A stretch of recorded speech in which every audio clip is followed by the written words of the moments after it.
Ngatinamatei kuna Mwari Baba namambo wedu Jesu Kristu nekuwadzana kwomweya mutsvene. Tinokutendai matigonera Mwari pazuva ranhasi tichipendera vhiki yedu yomunamato.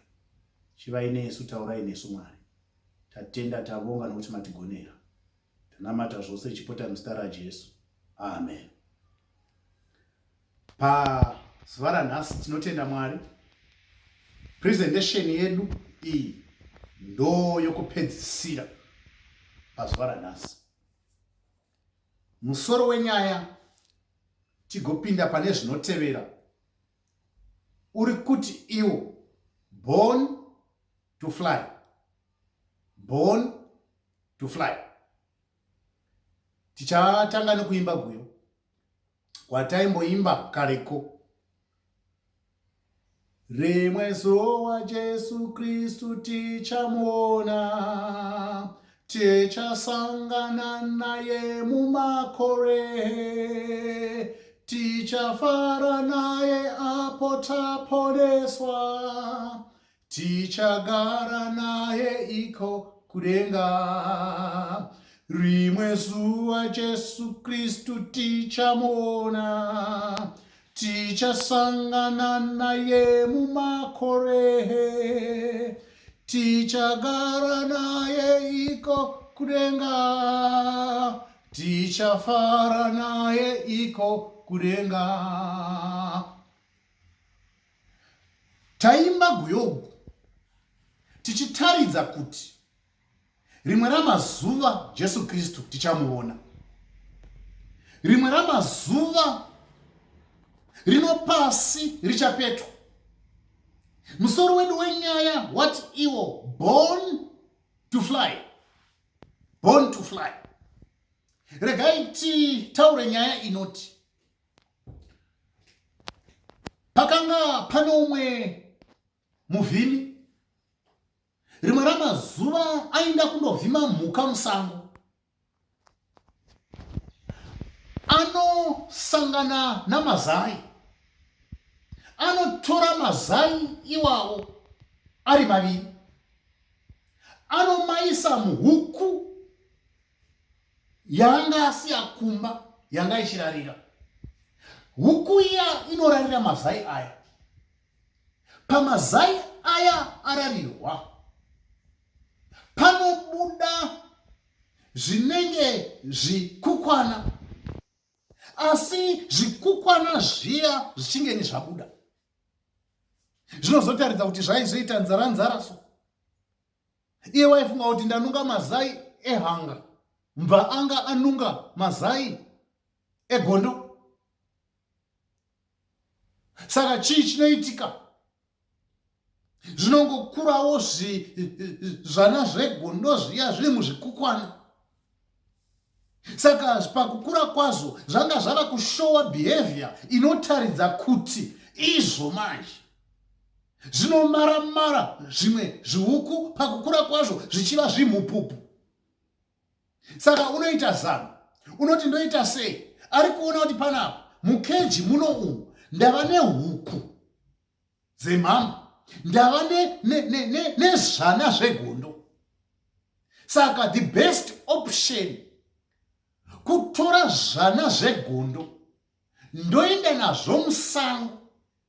Ndaenda nazvo musango imomo ndondoita sei? Ndondozvirasha musango, ndonozvibhururusa zvoenda. Saka paanozvitora unoita sokuti unoita nazvo nyaya. Anotora chikeji chidoko, muchikeji chiya chidoko azvitora, anoti asvika musango kwanga kuri kure nekumusha, bozanga asati achazvida, anotora zvana zviya anozvikanda mudenga. Azvikanda mudenga, sezvo zvasina kunyanyojaira kuinda mudenga straight, zvaiwira pasi. Anozviti zvana zvegondo, you were born to fly. Hamuna kuzvarigwa kugara mukeji, hamuna kuzvarigwa kutenderera pamba, zvichiwira pasi. Pasina nguva zvinoona mamwe makondo ari mudenga. Anobva azvikanda oti eagle, born to fly.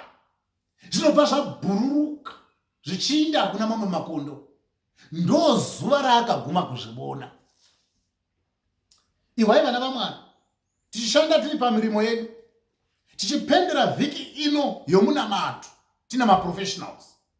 Regai nditi tingakushigwa chikafu seukwana, tingapiwa mvura, because izvi zvichikura zvaigara pamba, zvichipiwa mvura, zvichipiwa mhunga, zvichikushigwa mhunga, pada zvichitengegwa even chikafu chiya chinopiwa marunners, maroad runner, chinotengwa chiya, kana kuri kuno kusupra, kuchiredzi kusupra, kana kuri kuno kuchiredzi. But zvose zvichiitirwa izvozvo, izvo zvazvaidya, but zvanga zvisiri zvemukeji, zvakanga zviri zvekubhururuka. Born to fly. Hama dzangu, vadiwa vatendi vateereri, rimwe ramazuva Jesu Kristu uchauya. Kukai panapa nemurandakadzi muna Great Controversy, chapter 28,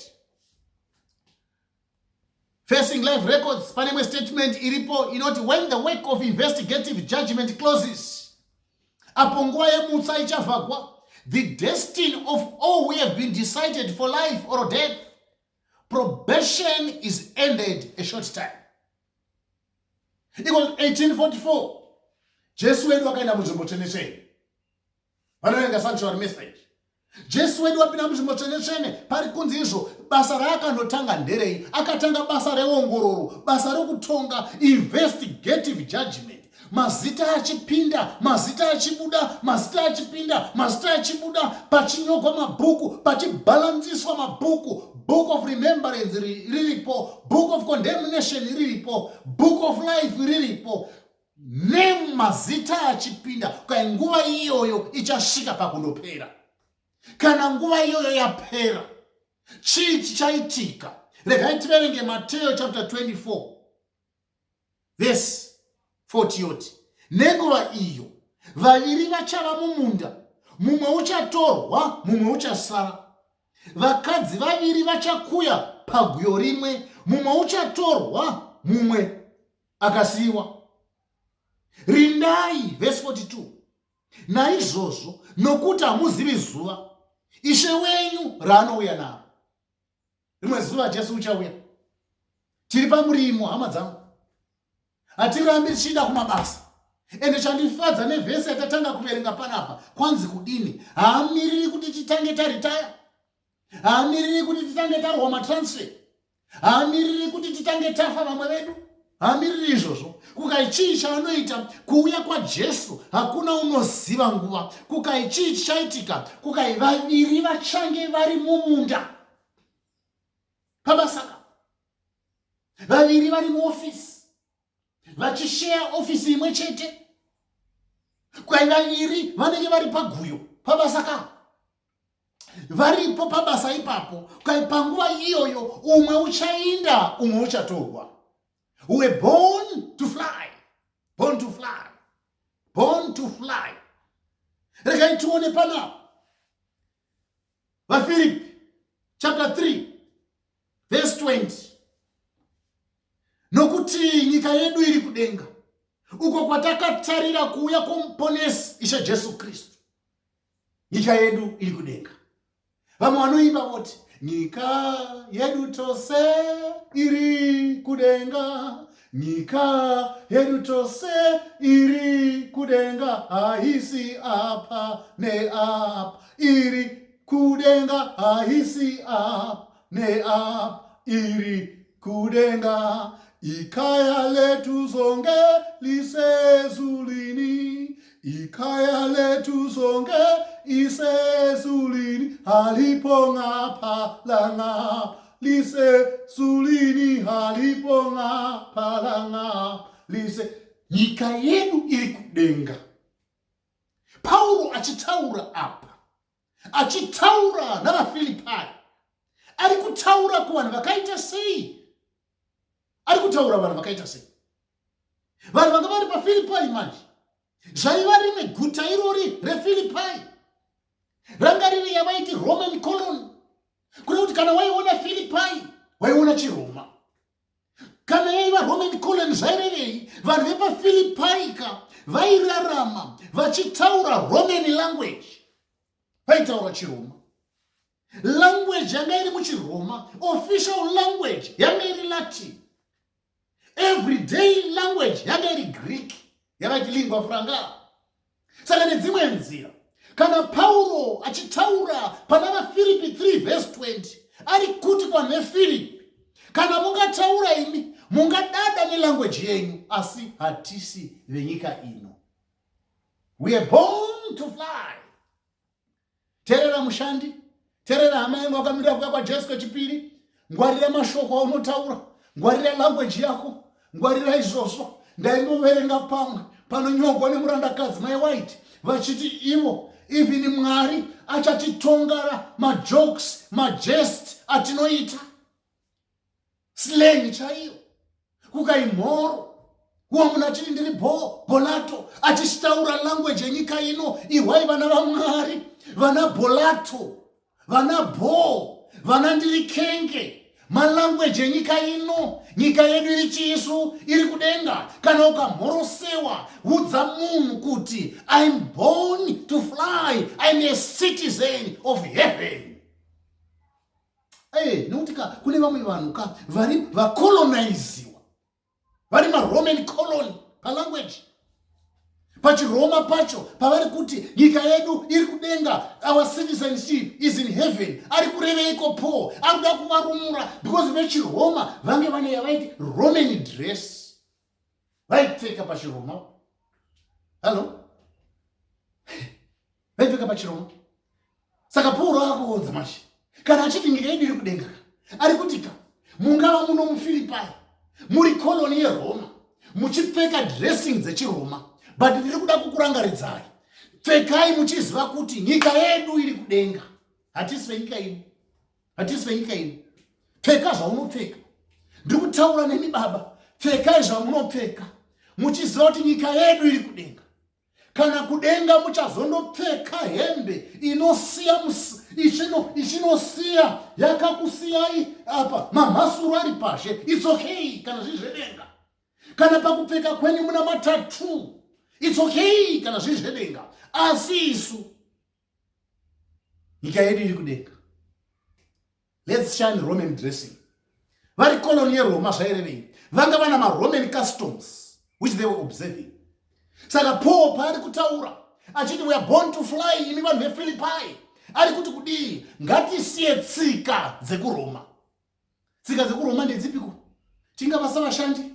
Mamuchiziva here kuti kune vamwe vanoshanda vachifunga kuti vari pamabasa vari kuchengetwa nemidzimu yavo, vanoti kana voda kundopromotwa vane tsika dzeChiroma, vari muRoman colony, asi Mwari ari kuti we are born to fly. Vanototsvaka mvura kuvanhu vanopa mvura, vanototsvaka shinda, vanototsvaka mabhemu, vanototsvaka vanoti holy oil kuti vapromotwe pabasa. Vanouya vane perfume yavanoti yakanamatigwa vachiuya painterview. Ihwai hava vadiwa, maRoman customs. Tizive kuti we are born to fly. Nyika yedu iri kudenga isu. Uchishanda basa iro ziva kuti nyika iri kudenga. Hausiwe panopasi. Wangofanana negondo riya rakakura muhukwana. Yes, vaive Roman colony. Zvaireveiko? Vanga vana maRoman titles to their major streets. Saka Paul paari kunyora achiti our citizenship is in heaven, ari kureva kuti mungava namatitles. Tiri kutaura isu sevashandi pano, kana kwava kuaccounts dzimwe mari dzichiwekewa dzina matitles. Uri pa-B chakuti, uri pa-B chakuti, uri pa-C grade, uri pa-A grade, uri pakati. Kana kuri kwedu kubasa vanoshandisa mascale. Scale 1, scale 2, scale 3.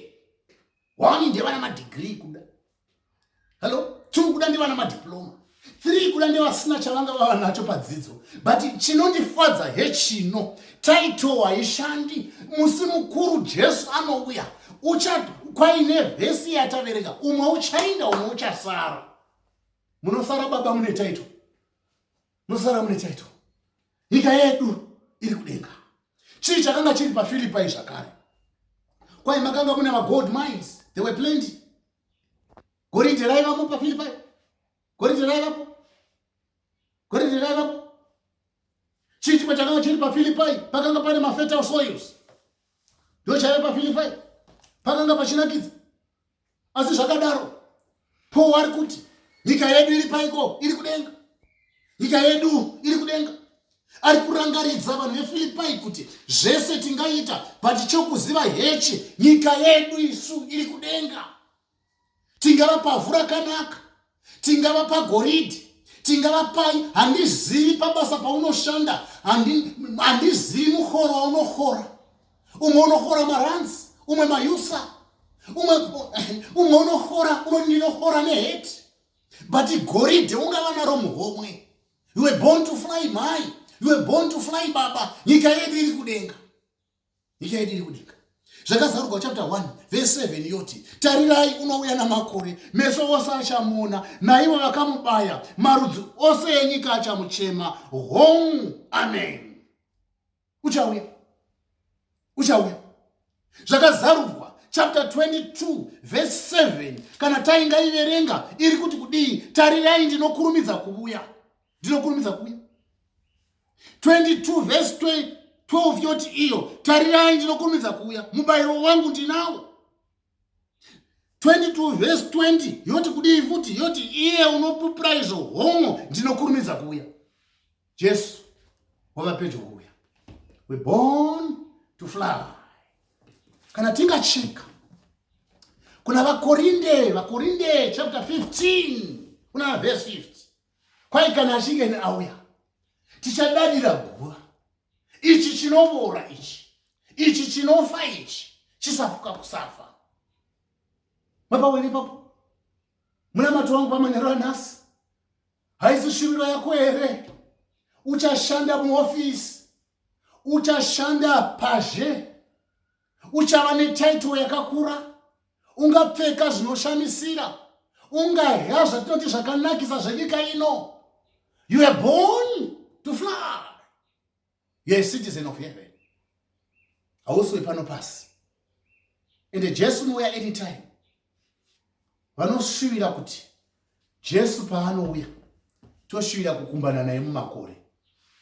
Ende paanouya mumakore ane kupenya kwake, ane kupenya kwengirosi, kupenya kwengirosi, kupenya kwake, kupenya kwengirosi kuripo. Kupenya ikoko kose kwavapo. Haazotsiki pano pasi.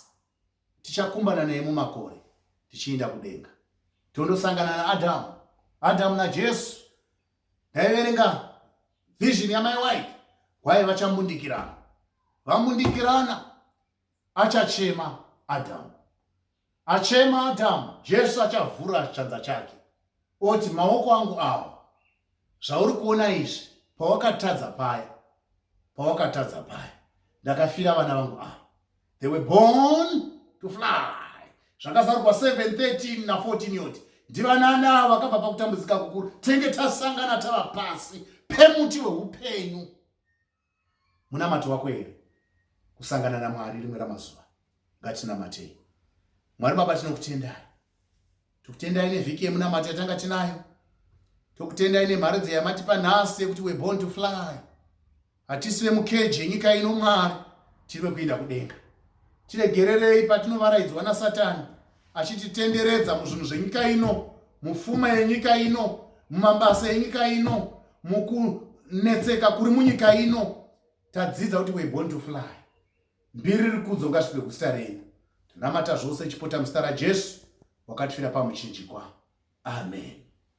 Born to fly. Mwari ngave nesu, Mwari ngatichengete. Amen.